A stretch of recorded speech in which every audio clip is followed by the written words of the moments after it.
قرآن مجید میں اللہ تعالیٰ نے اپنی عبادت کے ساتھ ہی والدین کے ساتھ نیکی کرنے کا حکم ارشاد فرمایا ہے۔ کئی جگہوں پہ قرآن مجید میں ارشاد فرمایا، سورہ بقرہ میں پہلے پارے میں فرمایا اللہ کے علاوہ کسی کی عبادت نہ کرو اور اپنے والدین کے ساتھ احسان کرو۔ والدین انسان کے لیے کتنا بڑا درجہ رکھتے ہیں، کیا ان کے ساتھ تعلق رکھنا، ان کی خدمت کرنا، ان کے ساتھ اچھے طریقے سے پیش آنا یہ ایک معاشرتی ضرورت ہے؟ کیا یہ ایک خاندانی تقاضا ہے یا اچھے اخلاق والے ہونے کی علامت ہے؟ نہیں، بلکہ یہ ایک دینی، روحانی اور ایمانی ضرورت ہے۔ کیوں کہ نبی اکرم نور مجسم صلی اللہ تعالیٰ علیہ وسلم سے جب پوچھا گیا تھا کہ یا رسول اللہ صلی اللہ تعالیٰ علیہ وسلم ماں باپ کیا ہیں، ماں باپ کے بارے میں کچھ فرمائیے، تو حضور نے فرمایا تمہاری جنت بھی ہیں اور تمہارے لیے دوزخ بھی ہیں۔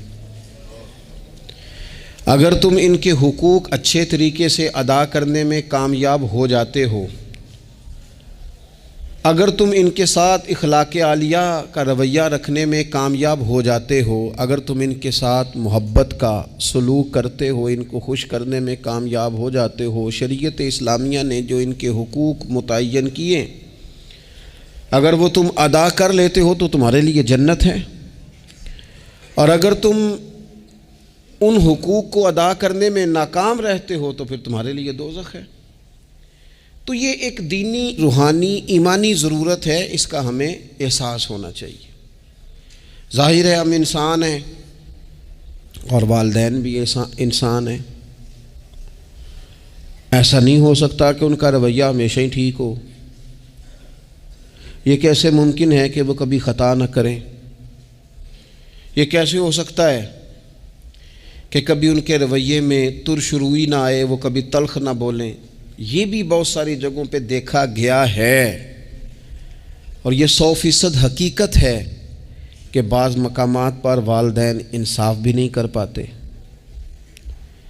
لیکن ایک مسلمان بیٹے کو کیا حکم دیا گیا ہے، اور اس سے شریعت نے یہ مطالبہ کیا ہے کہ والدین کا جو معاملہ ہے، ان کا جو رویہ ہے، اس کے لیے وہ رب کی بارگاہ میں جواب دہ ہیں۔ ساری عدالتیں دنیا میں تو نہیں نہ لگنی،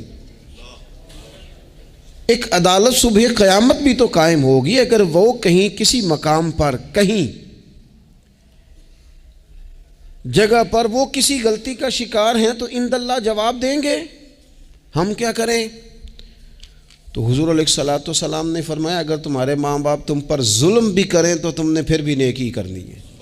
کہتے رات کو محفل پہ آنا ہے تو استاد جی کہتے میں امی سے پوچھ کے بتاؤں گا۔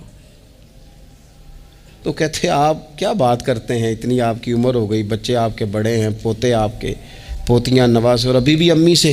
فرماتے اماں بوڑھی ہیں، ضعیفہ ہیں، میں نہیں نہ ہوتا تو پریشان ہو جاتی ہیں، دیر سے آتا ہوں تو سو نہیں پاتی، امی سے پوچھ کر بتاؤں گا۔ او دوستو، یہ لوگ شاید آج اسی لیے ان کے مزارات سے خوشبو زیادہ آتی ہے، شاید اسی لیے لوگ ان کا نام ممبروں پہ لیتے ہیں، جمعوں میں تذکرے کرتے ہیں، شاید اسی لیے ان کے لیے دعائیں زیادہ ہوتی ہیں، شاید اسی لیے ان کی اسناد زیادہ چلتی ہیں۔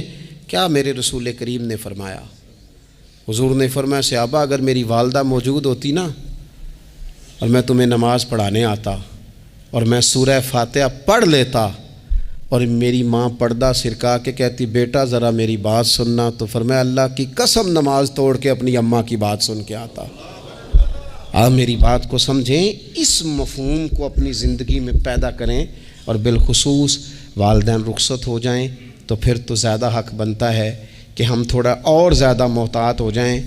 عرض یہ کرنا چاہتا تھا کہ جتنا ذکر آپ کے بچے آپ کے منہ سے اپنے والدین کا سنیں گے اتنا ہی وہ کل آپ کا کریں گے، جتنا وہ آپ کے ساتھ آپ کے والدین کی قبروں پہ جائیں گے اتنا ہی کل کو وہ آپ کی قبر پہ جائیں گے، جتنا وہ آپ کو دیکھیں گے اپنے والدین کے لیے صالح ثواب کرتا، اتنا ہی وہ آپ کے لیے کریں گے۔ یہ جو ہم کہتے ہیں نا بچے بعد میں دے دیں گے، پتر اتنے پیسے دے دینا میرے والوں، کوئی نہیں دینے انہوں نے، اس لیے کہ انہوں نے آپ کو اپنے والدین کی طرف سے کوئی صدقہ کرتے نہیں دیکھا، تو وہ آپ کی طرف سے کیوں کریں گے جی؟